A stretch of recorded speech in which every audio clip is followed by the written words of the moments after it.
Hello friends, welcome back to my channel ময়ূরপুরে তোমাদের সকলকে স্বাগত। এখন আজকে শনিবার, সেটা বলি তোমাদেরকে। আর এখন বাজে 11টা। ঠিক আছে, আমি একটু ঘুম থেকে উঠলাম, আজকে ঘুমিয়ে পড়েছিলাম।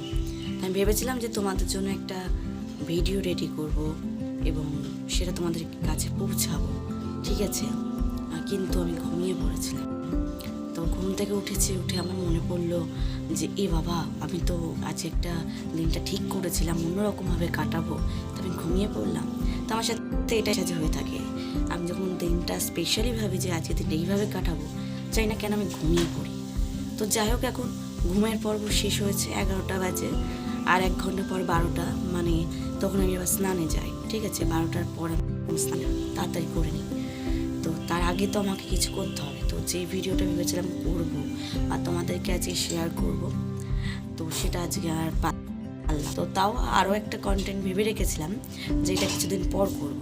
তো ভাবলাম আজ ওয়েদারটা দারুণ রয়েছে, প্রচণ্ড রোদ রয়েছে, আজকে জিনিসটা তৈরি করার জন্য খুব একটা সুন্দর সময়। বা এরকম রোদ যদি আর 4-5 দিন হয় তাহলে একেবারে অন্যরকম ব্যাপার হবে। তো সেই কন্টেন্টটা তৈরি করার জন্যই বেরিয়ে পড়ছি এখন।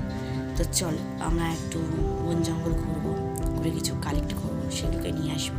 তো চলো যাওয়া যাক। পাত্র নিয়ে নিয়েছি, এবার যাওয়া যাক। এই দেখো, ফোন দেখছে, কি পরিমাণে ফোন দেখে এরা দুই। ভেষজ কোনো জিনিস খোঁজার জন্য সব থেকে ভালো জায়গা হচ্ছে মাঠ, নয়তো কোনো বন জঙ্গল। তা আমাদের বাড়ি থেকে একটুখানি এসেই একটা পুকুর আছে, পুকুরের পাড়ে বেশ কিছুটা জায়গায় জঙ্গল অবস্থা রয়েছে, চারিদিকে মাঠও পড়ে। তো সেখানে আমি খুঁজে নিয়েছিলাম আমার তেল তৈরি করার কিছু উপকরণ, ভাবছিলাম এখানে হয়তো তাকে পেয়ে যাব।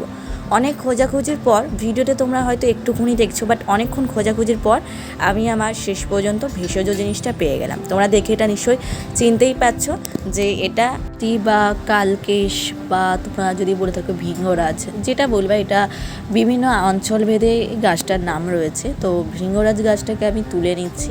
এটা চুলের জন্য কতটা উপকারী তোমরা নিজেরাও জানো। আর এটা দেখবে আগেকার মা ঠাকুমাদের কাছ থেকে শুনে দেখবে যে এই গাছের পাতা বেটে মাথায় রস দিত, এরকম একটা ব্যাপার, এতটাই উপকারী চুলের জন্য। তো আমি এই পাতাগুলোকে নিয়ে নিচ্ছি এখান থেকে কালেক্ট করে। আমার এইগুলো আজকে যেই কন্টেন্টটা আমি তৈরি করবো সেটার জন্য এটাকে ইউজ করতে হবে। তো চলো, এখান থেকে বেশ কিছু আমি নিচ্ছি, আমার খুব বেশি লাগবে না, যা তুলেছি সেটা আমার কাছে বেশিই হয়ে গেছিলো, যেহেতু আমি যে জিনিসটা তৈরি করছি পরিমাপ মতন সমস্ত কিছু জিনিস লাগবে। তো যাই হোক, অনেক কিছু দেখার পরে আমি তো নিয়ে নিয়েছিলাম। আর এই গাছের ফুল দেখেই চিনতে পারবে যে এটা তোমরা ভৃঙ্গরাজ গাছ। আর এছাড়াও এর আরেকটা কালার হয়, সেটা হচ্ছে হলুদ কালার। তো সেটা খুব একটা মানুষ সচরাচর ইউজ করে না, এটাকেই বেছে নেয়। তারপর মোটামুটি আমি এটাকে কালেক্ট করে নিয়েছি, তোমরা দেখতেই পাচ্ছ। তো চলো যাওয়া যাক আরও একটা পাতার। আর এই দিকে দেখো আমাদের পুকুরের জলটা একেবারে সবুজের সবুজ। তারপর আমি একটু নিম পাতার কাছে গিয়েছিলাম। অনেকের খুশকির সমস্যা থাকে, তাই তো এবার তেলের মধ্যে যদি আমরা এমন একটা জিনিস তৈরি করতে পারি যাতে আমাদের খুশকির সমস্যা থেকেও দূরে থাকবো, সেটা কিন্তু একেবারে অন্যরকম বিষয় হয়। তো সেই কারণে আমি নিম পাতা নিয়ে নিয়েছিলাম। আর এত ফ্রেশ জায়গা থেকে জিনিসগুলো নিচ্ছিলাম, কি বলবো তোমাদেরকে। তারপর চলো যাওয়া যাক। ওই প্রান্তে দেখছিলাম আমার বাবা মাছ ধরছে, ভাবলাম বাবার কাছে একটু যাই। ভিডিও করতে করতে বাবার কাছে চলে গেলাম, দেখলাম বাবা মাছ ধরছে। এইদিকে দেখো আমার দাদার মেয়ে এসে জ্বালাতন করছে, ছিপটা নিয়ে বারবার জল ফেলছে। আর এইদিকে বাঁশ গাছ, আর বাঁশগুলোকে দেখো কত সুন্দর এখানে। এই যার পরিবেশটাই একেবারে অন্যরকম। আর এই মাছটা বাবা ধরেছে, আরও মাছের জন্য অপেক্ষা করছে। তারপর আমি বালতি করে জল নিয়ে নিচ্ছিলাম, কারণ পাতাগুলো যেইগুলো নিয়েছি সেইগুলোকে কিন্তু ধুতে হবে ভালো করে। বন জঙ্গলে ছিল, না জানি এর ওপর দিয়ে কী না গেছে। তো সেই কারণেই আমি এগুলোকে ভালো করে ধুয়ে নেব, এবং ভালো করে ধুয়ে নেওয়ার পর একটুখানি রোদে রেখে দেবে যাতে জলটা শুকিয়ে যায়, নয়তো জলটা থেকে গেলে কি সমস্যা। তারপর আমি আস্তে আস্তে পাত্রটার মধ্যে মোটামুটি যেই পাতাগুলো নিয়ে এসেছিলাম অ্যারেঞ্জ করে, সেইগুলো নিয়েছি। আর যেই উপকরণটা আমার আজকে প্রয়োজন, সেই উপকরণটা আমি নিয়ে নিয়েছি ভৃঙ্গরাজ, নিম পাতা, আর এইদিকে নিয়ে নিয়েছি আমলকি আর কিছু কালো জিরে। এর সাথে যদি কারি পাতা অ্যাড করতে পারতাম খুব ভালো হতো। যাই হোক, সেটা আমি কালেক্ট করতে পারিনি, আমার কারি পাতা গাছটা নষ্ট হয়ে গেছে, তাই আশেপাশেও পাইনি বলে আমি ওটা আর ইউজ করলাম না। তারপর আমি ঠিক করেছিলাম এটাকে একটু যে যদি আমি থিতো করে নিই তাহলে সুবিধা হবে, যেই জুসটা আছে সেটা সরাসরি তেলের মধ্যে মিশে যাবে, ওই কারণে এটাকে থিতো করা। আর তার মধ্যে বড় কথা হচ্ছে আমার মিক্সি নেই, তার জন্য শিলনোড়াই আমার কাছে কাফি।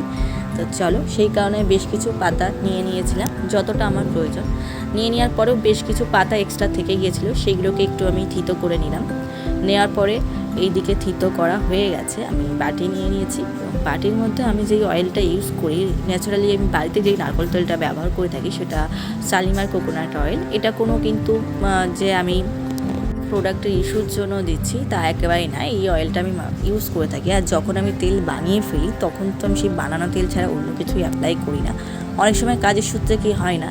তার মধ্যে দেখো আমি যথেষ্ট পরিমাণে তেল নিয়ে নিয়েছি, তার মধ্যে বেশ কিছুটা পরিমাণ, বেশিটাই একটু কালো জিরা দিয়ে নিয়েছি। আর তার মধ্যে যে কটা আমি আমলকি থিতো করেছিলাম সেই সমস্ত আমলকি তার মধ্যে দিয়ে নেব।